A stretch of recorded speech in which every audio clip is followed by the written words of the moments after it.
I bet when you ask a non-Filipino kung meron silang alam na Filipino food, they most likely will say pancit. But I wanted to introduce to you 3 different kinds that you may not have heard of, but just as equally delicious and good. So the first one will be Pancit Sotanghon gisado. Some people would say it reminds them of Korean japchae. The second is more of a regional dish of Pancit Habhab ng Lukban, Quezon. And lastly, we will make something from my hometown, Cavite. Pancit Puso or Pancit Kilawin. May I add that all 3 will be fully plant-based and vegan?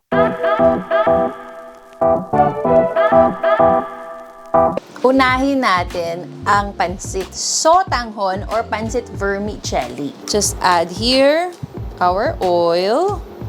Ayan. So, about 1 cup of diced firm tofu or tokwa. Di ba meron na tayong tokwa?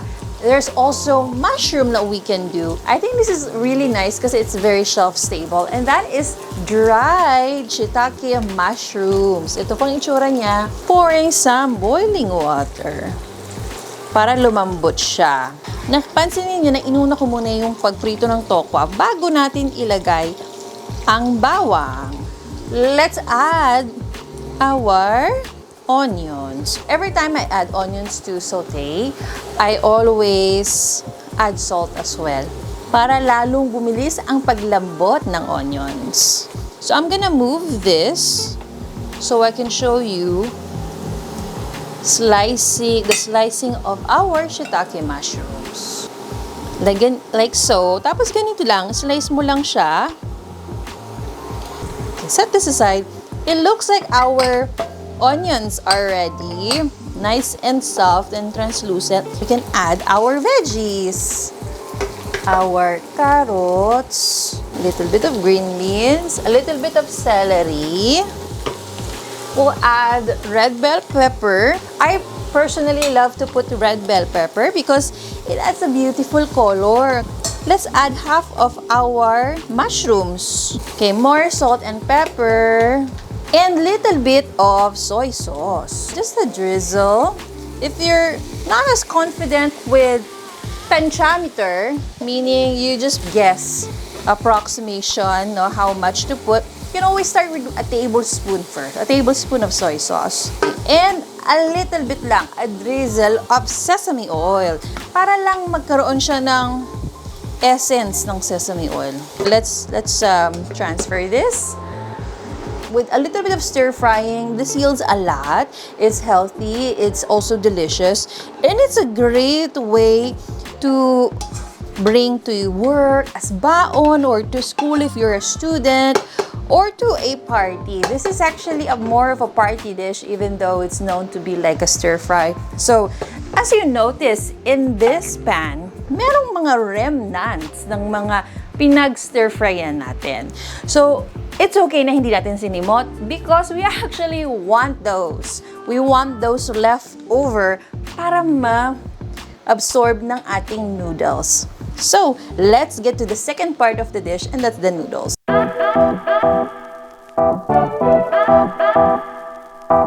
It's called Sotanghon because it refers to the noodles. Vermicelli, turn the heat back on. 3/4 cup na gawin natin ng mushroom broth. Ito yung pinagbabaran ng mushroom kanina. And 2 cups ng boiling water. Another 2 cups of water. About 1/4 cup of brown sugar. And 1/4 cup of soy sauce. This is the 1/4 cup. Beautiful. Haluin natin para talagang matunaw ang ating asukal. Now, my mom would want this to be nice and peppery, so I would hear her say, RG, lagyan mo pa ng paminta. So that's what we're gonna do. Just 2 pinches. Alright, you're noticing that it's simmering now. It's really getting there. So it's safe to put na ang ating sotanghon. Mukha siyang soup pero don't worry. We really want this to be nicely, yung noodles ma-absorb talaga siya. Alright, after several minutes ng halo, it will look like this. Ito na ngayon siya.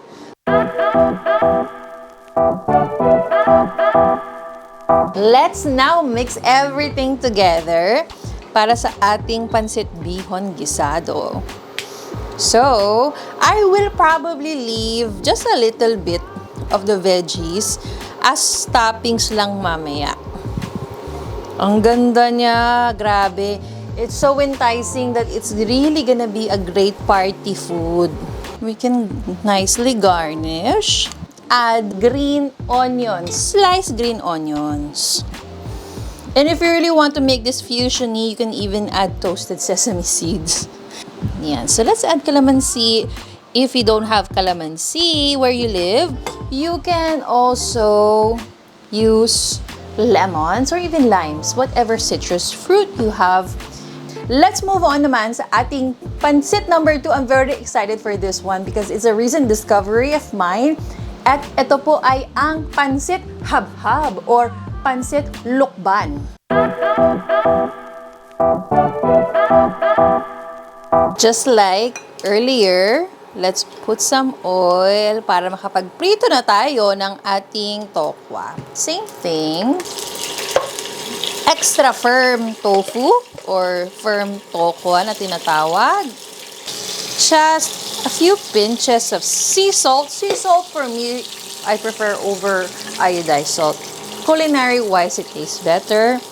And then, just a few pinches of black pepper, garlic, and onions. Unahin muna ang bawang. Lagay na natin ang ating yellow onions. Basically, about 1 onion minced or chopped. Ano nga ba ang pancit habhab? Bakit siya tinawag na pancit ng Quezon? So, pancit habhab, it has distinct characteristic tulad na lang ng noodles. It's actually a type of Mickey noodles that's similar to pancit canton. Have you heard of pancit canton? That's another type of pancit, right? Just like in Italy, right, there are different kinds of pasta noodles. Sa atin naman, there are different kinds of pancit noodles. I actually stumbled upon this when my husband and I checked out a vegan restaurant in Cubao called Vegan Options. It's an all-vegan restaurant that is also sort of a mini mart. Tapos meron silang pancit habhab as one of the products that they sell. Another distinct characteristic is that it uses mga laman loob as well as shrimp. So what we're gonna do is this is optional, but might as well use them. We're going to use vegan sausages or even vegan hot dogs. And you can find these at not just Asian grocery stores. Believe it or not, may mga vegan versions ito, meaning meatless siya. Ang cute nito, this is also vegan shrimp. And as you can see, they're already orange. And they are available usually at Chinese grocery stores. So this is great if you're allergic to seafood. With vegans talaga, we don't really eat any kinds of animal-derived ingredients. Yung sayote at ang carrots. Salt and pepper. And little bit of soy sauce. Tablespoon muna. Then we add some cabbage. This is about 1/4 of a small cabbage. Kasi you know what? When you cut them into strips, kahit yung maliit na cabbage, it really yields a lot. And some mushroom broth powder. Here. Oh yeah, tama na. Any more minute, it will be soggy, too soggy. Ayan. Okay, remember, it's okay if hindi mo masimot.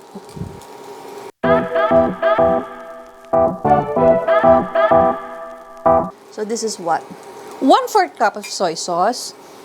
And then, let's make it into 2 cups. This is boiling water. Ayan. So, 4 cups of liquid.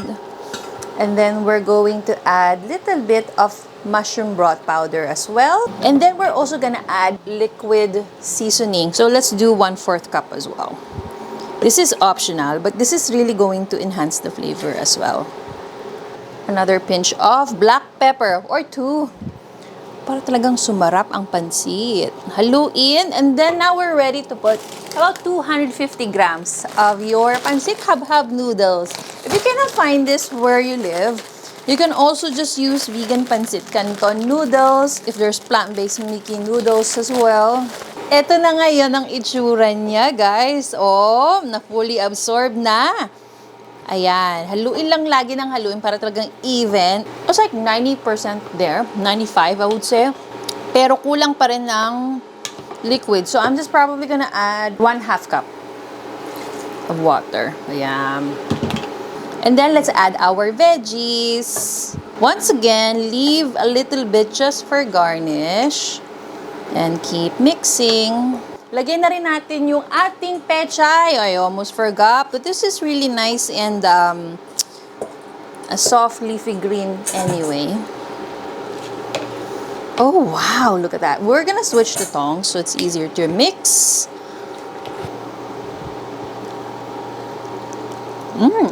Okay na siya. So this is pancit habhab, the classic way, traditionally served on a piece of banana leaf. So why not? If you have access to banana leaf, I highly recommend just to have that festive flair. Lagay natin siya dito. Ating pancit habhab. Wow! Beautiful. Turn this off. And then, ating pancit habhab. And then we'll just garnish with more veggies on top. The souring agent for this is actually vinegar. And it's usually like a spiced vinegar. I just want to demonstrate to you how the people of Quezon Province would eat this. So sometimes, this will be like a party dish. Sometimes it's more of a street food style, like a carinderia style. So something that commuters can easily eat. And then this is the spicy vinegar. Tapos lalagyan nila dito. Ayan. And it's usually served table side. Ikaw ang maglalagay ng vinegar. And then, I will attempt to eat this because, meaning attempt kasi mainit pa, pero I wanna show to you. And then they would eat it with their mouth like this. They would have the banana leaf close to their mouth, tapos they would just eat like that. Wow.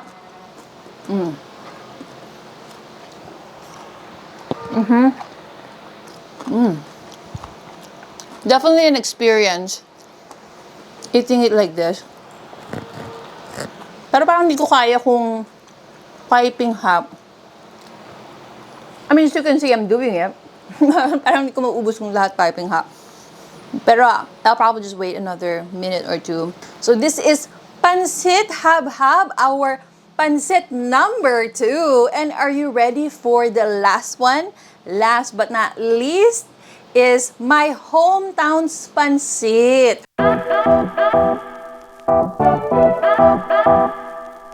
Alright, let's move on to our pancit puso. And why is it called puso? So puso means the banana blossom or puso ng saging. Banana blossom is this. It's the flower of the banana tree. Ito yung mga petals niya. Oh. And in Filipino cooking, we use this a lot. Now, what I'm doing is I'm peeling the layers. And these are actually the ones on the side. What would be the bananas? We're removing the outer layers. And believe it or not, this is gonna be the souring agent. Meaning, this will replace the calamansi. Pero it naturally is not sour, but we're gonna make this sour. So we're gonna cook this in vinegar. So this is good. So I am going to turn on the heat over high heat. And I'm gonna pour some water here. 1.5 cups. Spray some oil in both my knife at sa ating chopping board kasi may sap or dagta yung ating puso ng saging. Ayan. We'll just do a final rinse. So, kapag kumukulo na yung tubig, let's add a cup of vinegar. Talagang maasim siya. Ayan. Kailangan talaga. And of course, salt. So, about a teaspoon of sea salt. And then, let's add now our puso ng saging. In the other pot, let's add our tokwa, firm tofu. We will switch stoves so you can see what's going on in this other pot. Let's add the remaining bawang or garlic. Let's add our onions. And let's add some salt and pepper. Ayan. Gamit na gamit, sulit na sulit ang ating black pepper today. Let's add carrots. I added green beans, some sayote, and cabbage. Ayan. Mushrooms. So, ayan.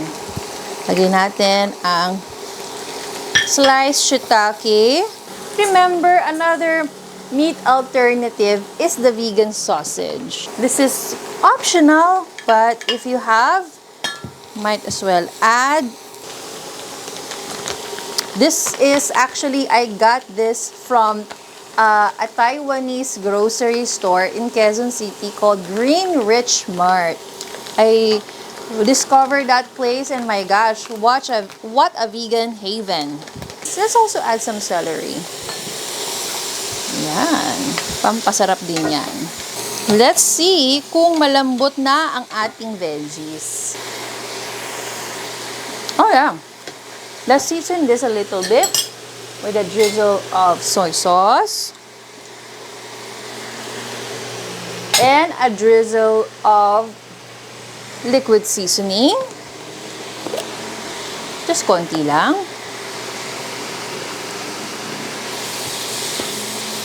And a little bit of vegan fish sauce. Why not? If you already bought this vegan fish sauce. Just a drizzle. I lowered the heat now so that the veggies won't be too soggy. And a little bit of brown sugar. Add a little bit of mushroom broth powder as well. So for this one, I'm gonna be a little conservative with the mushroom broth, especially because it's added to the veggies. And I'm just adding about a tablespoon of that. We're gonna transfer.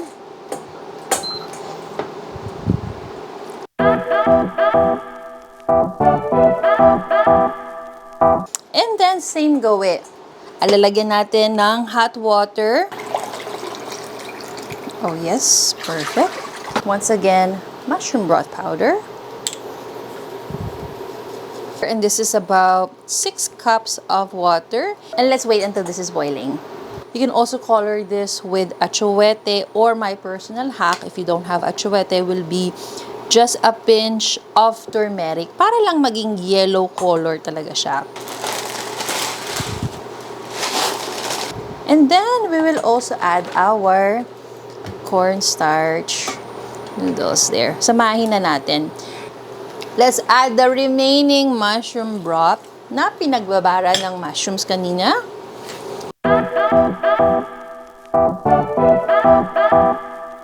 Oh yeah. Just reserve a little bit just for toppings later. And we'll switch to tongs para lang ma-even out talaga yung ating. Although it looks like parang ang dami na niya talagang vegetables, no? For the final touch, we have to garnish this. It's the same because it's such a regional dish. Usually, it's also served with the banana leaf like this. So, lagyan natin din. Yung banana leaf dito. Oh, yum! Kita nyo naman. The 2 kinds of noodles Oh, yeah. Beautiful. There you go. I'll turn everything off and we are done. We don't have to serve this with any more vinegar or calamansi because it has that classic Kilawin topping. It is such a pancit buffet just for you. And if you end up enjoying this episode, I hope that you can also check out my other recipes on social media. I'm on YouTube, Instagram, TikTok, Facebook of course. Filipino food, tulad na lang ng 3 kinds of pancit right in front of us, can be vegan, healthy, and delicious nang hindi nawawala ang traditional essence niya. I also have in my cookbook, Filipino Vegan, also available here in the Philippines, actually published here in the Philippines sa National Bookstore yung mabibili, or if you're in the US or Canada, you can also get on Amazon. Well, thank you once again. I really can't wait to hear all about your creations. But in the meantime, kain na! Let's eat!